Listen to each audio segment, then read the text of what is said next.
नमस्कार दोस्तों, मेरा नाम है सुनील बड़कोर और आप देख रहे हैं ज्ञान स्नेही।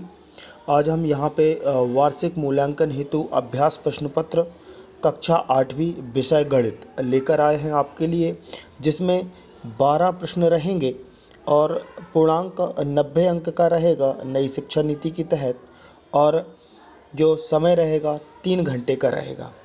इसमें प्रश्न देखिए किस तरीके से प्रश्न आएंगे आपको परीक्षा में, और 90 में से 90 नंबर यदि आपको लाना है तो आपको इन प्रश्नों को तैयार करना है। ऐसे हमने 6 सेट बनाए हैं, ये सैंपल सेट 1 है। यहाँ पे पहला प्रश्न हमको आता है कि सही विकल्प चुनकर लिखिए। पहला सही विकल्प रहेगा बहुभुज के बाह्य कोणों के मापों का योग होता है। तो हम सभी जानते हैं कोई भी बहुभुज हो उसके बाह्य कोणों का योग 360 ही होता है, चाहे वो त्रिभुज हो, चतुर्भुज हो, पंचभुज हो, षटभुज हो, इन सभी के बाह्य कोणों का योग 360 ही होता है। इसके बाद दूसरा प्रश्न आता है वर्ग 20-30 में निम्न सीमा होगी। जैसे कि हम जानते हैं कोई वर्ग बनाया जाता है उसमें निम्न सीमा, जैसे यहाँ पे दिया है 20 और 30, 20 और 30 में निम्न सीमा होगी 20 और अपर सीमा होगी 30। तो पूछा गया है निम्न सीमा क्या है 20, तो बा वाला आंसर हमारा सही हो जाएगा। तीसरा प्रश्न है कौन सी संख्या पूर्ण वर्ग नहीं है। पूर्ण वर्ग होने के लिए हमने देखा कि कोई संख्या पूर्ण वर्ग तब होती है जब वो किसी पूर्णांक संख्या के वर्ग से बनी हो। अर्थात जैसे हमने कहा 4 पूर्ण वर्ग है तो ये 2 का वर्ग होगा, 2 का 2 में गुणा किया जाएगा तब जाके हमें 4 मिलेगा। ऐसे ही कौन सी संख्या पूर्ण वर्ग नहीं है, यहाँ पे 325 पूर्ण वर्ग नहीं है। घनाओं में फलकों की संख्या होती है 6।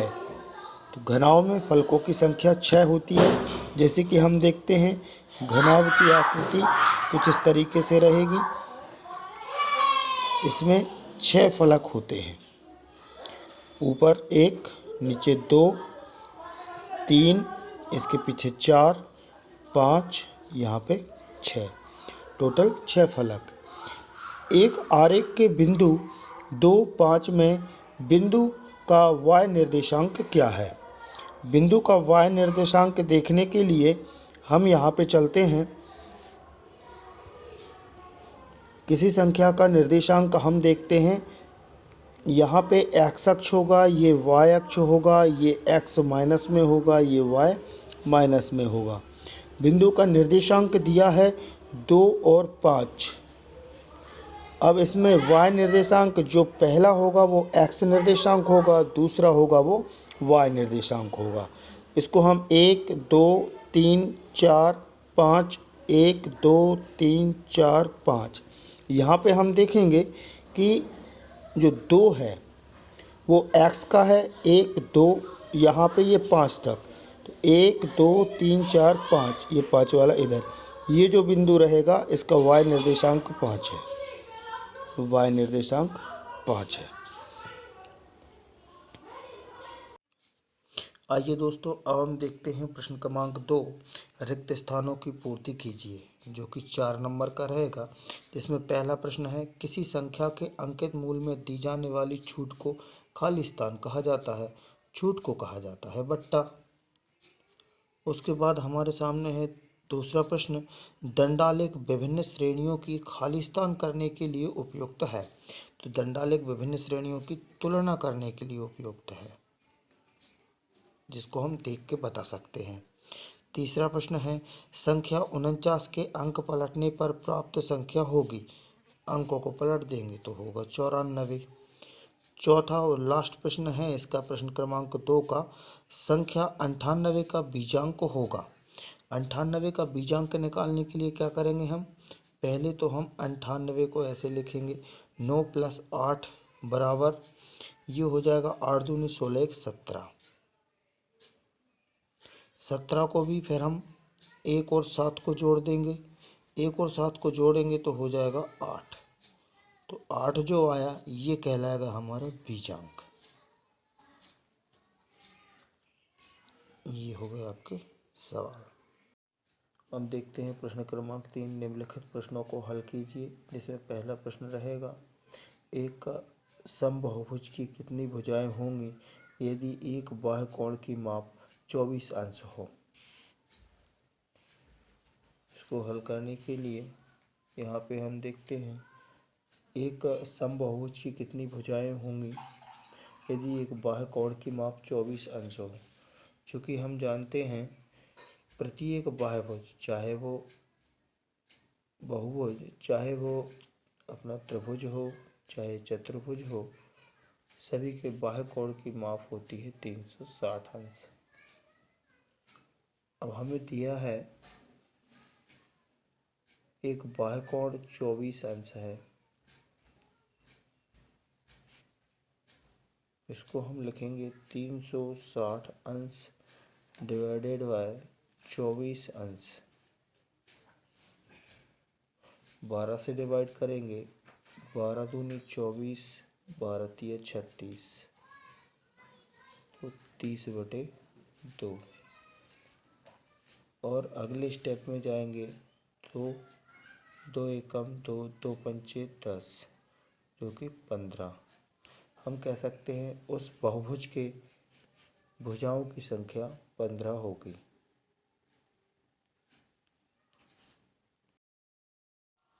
अब देखते हैं प्रश्न क्रमांक 3 का दूसरा सवाल। एक बाग में 2025 पौधे इस प्रकार लगाए जाते हैं कि प्रत्येक पंक्ति में उतने ही पौधे हों जितनी पंक्तियों की संख्या हो। तो पंक्तियों की संख्या और प्रत्येक पंक्ति में पौधों की संख्या ज्ञात करना है। इसके लिए हमें वर्गमूल निकालना होगा। वर्गमूल निकालेंगे अभाज्य गुणनखंड विधि से, क्योंकि सभी जानते हैं 2025 का अभाज्य गुणनखंड निकालेंगे। अब यहाँ पे अंकों को जोड़ के हम देख सकते हैं। पहले तो इकाई का अंक 5 है, तो 2 से नहीं जाएगा। 3 की विभाज्यता का नियम सबको पता है कि 5 और 2 7, 8, 9।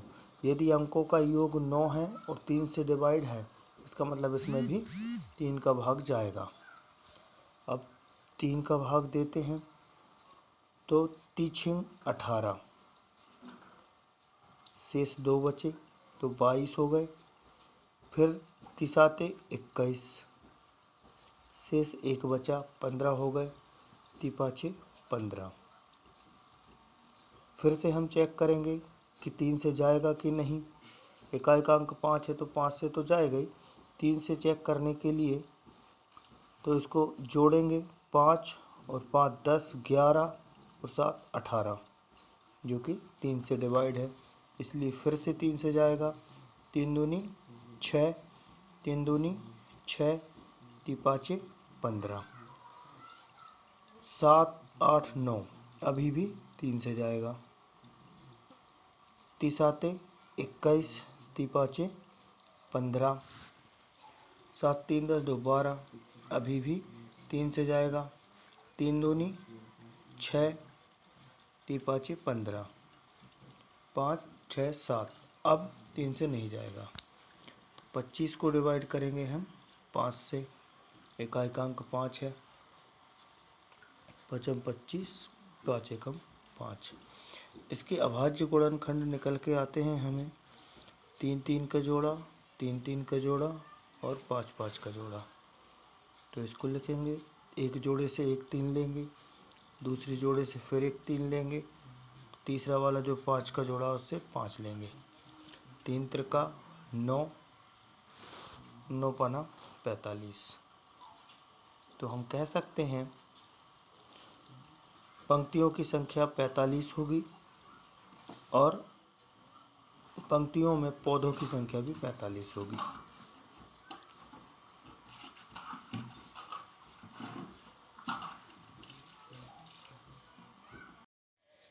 आइए अब देखते हैं प्रश्न क्रमांक 3 का तीसरा सवाल।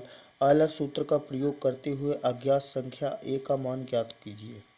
तो a यहाँ पे फलक दिया हुआ है a, जिसका हमें मान ज्ञात करना है। शीर्ष दिए हैं 6 और किनारे दिए हैं 12। चूँकि हम जानते हैं आयलर सूत्र होता है f + v = e + 2, और आपको एक चीज़ बता दूं कि जो आयलर सूत्र होता है ये काम करता है जहाँ पे त्रिविमीय आकृतियाँ हों, जिसमें फलक हो, शीर्ष हो और किनारे हों। यहाँ पे फलक दिया है A और शीर्ष दिए हैं 6 और किनारे दिए हैं 12। सूत्र में हम मान रखेंगे F की जगह A प्लस V की जगह 6 बराबर E किनारों की जगह 12 प्लस 2। आगे इसको हल करेंगे। A प्लस 6 बराबर 12 और 2 14। फिर पक्षांतर होगा तो यहाँ का प्लस का 6 इस तरफ आएगा, माइनस का हो जाएगा, जिसे लिखेंगे हम A बराबर 14 माइनस 6। 14 में से 6 जाएंगे तो A के बराबर हो जाएगा 8। तो हम कह सकते हैं फलकों की संख्या 8 है। A का मान 8 निकल के आया। आइए अब देखते हैं प्रश्न क्रमांक 3 का चौथा सवाल। दिए गए रेखाखंड के अनुसार नीचे दिए गए प्रश्नों का उत्तर देना है हमें। अब इस जो रेखाखंड दिया है इसको ध्यान से देखिए। यहाँ पे एक्स अक्ष पर हमें समय दिया है, प्रातः 6 बजे, प्रातः 10 बजे, दोपहर में 2 बजे और शाम को 6 बजे। यहाँ पे वाई अक्ष पे हमें तापमान बताया गया है 30, 32, 34, 36, 38, 40 और 42। अब प्रश्नों के उत्तर देते हैं हम। आ नंबर जो प्रश्न है, दोनों अक्ष रेखाओं पर क्या क्या सूचना दी गई है। तो हम कह सकते हैं कि एक्स अक्ष पर हमें समय की सूचना दी है और वाई अक्ष पर हमें तापमान की सूचना दी है। दूसरा प्रश्न है, प्रातः 10 बजे कितना तापमान दर्शाया गया है। तो यहाँ पे देखिए प्रातः 10 बजे की लाइन पर सीधे ऊपर जाते हैं, हमें 40 डिग्री सेल्सियस टेम्परेचर दर्शाया गया है। तो इसके उत्तर में हम लिख सकते हैं 40 डिग्री सेल्सियस। सा नंबर है, कितने बजे सबसे कम तापमान दर्शाया गया है। तो यहाँ पे देखो सबसे कम नीचे आ रही है रेखा, तो यहाँ पे लगभग 6 बजे, शाम 6 बजे। इसका उत्तर आएगा 6 बजे। अब देखते हैं प्रश्न क्रमांक 3 का 5वां सवाल।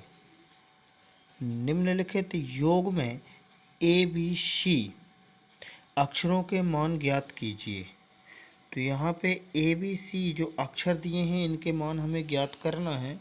उन्होंने कहा है कि 2A5 प्लस C3B इनको जोड़ेंगे तो 984 होगा। तो हमें ABC के मान ज्ञात करना है, क्या होंगे।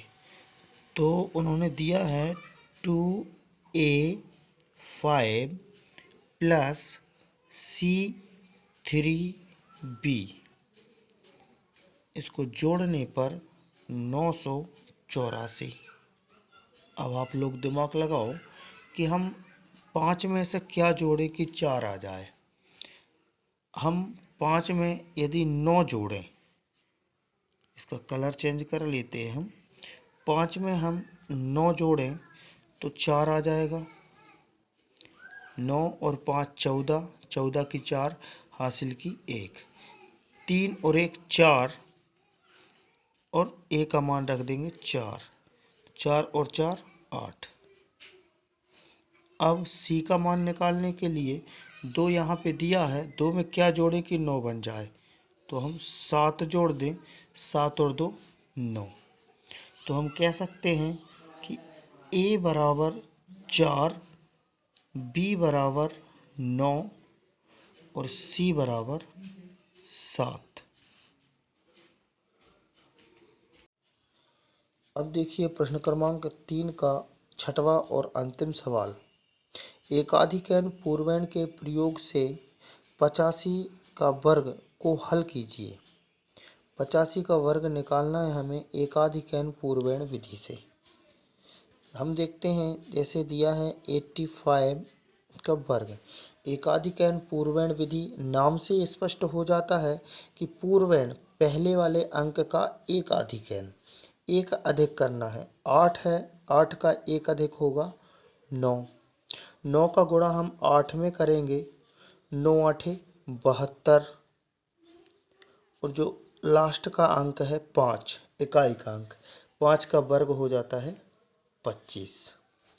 तो 85 का वर्ग निकालने के लिए एकाधिकरण विधि बहुत ही आसान है। 72, 25 निकल के आया। एक दो सवाल और लगाएंगे जिससे आपको क्लियर हो जाए। जैसे मान लो वो कहते कि 35 का वर्ग निकालो एकाधिकरण पूर्वण विधि से। तो पूर्वण पहले अंक का एक अधिक 3 का एक अधिक कितना होगा 4। 4 का गुणा 3 में हो जाएगा तो 4 तिया 12। 5 का वर्ग होता है 25, 1225।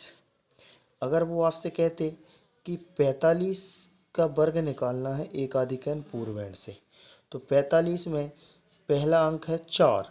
4 का एक अधिक होगा 5, 5 चौके 20 और 5 का वर्ग होता है 25। तो 45 का जब आप वर्ग निकालोगे तो आपको मिलेगा 20, 25। आशा करता हूँ वीडियो आपको अच्छी लगी होगी, समझ में आई होगी। मिलेगा चौथे प्रश्न में 15 नंबर का रहेगा जिसमें 3 प्रश्न होंगे और 5वां प्रश्न आता है जिसमें 5 अंक का रहेगा। 6वां प्रश्न है, देखिए आप 7वां प्रश्न है, 8वां है, 9वां प्रश्न, 10वां प्रश्न, 11वां और 12वां, ऐसे करके ये पूरा सेट हम आपको हल कराएंगे। काफ़ी लंबा समय हो रहा है, माफ़ी चाहूँगा, वीडियो बहुत बड़ी बन रही है, तो अगले वीडियो में इसको हम हल करेंगे।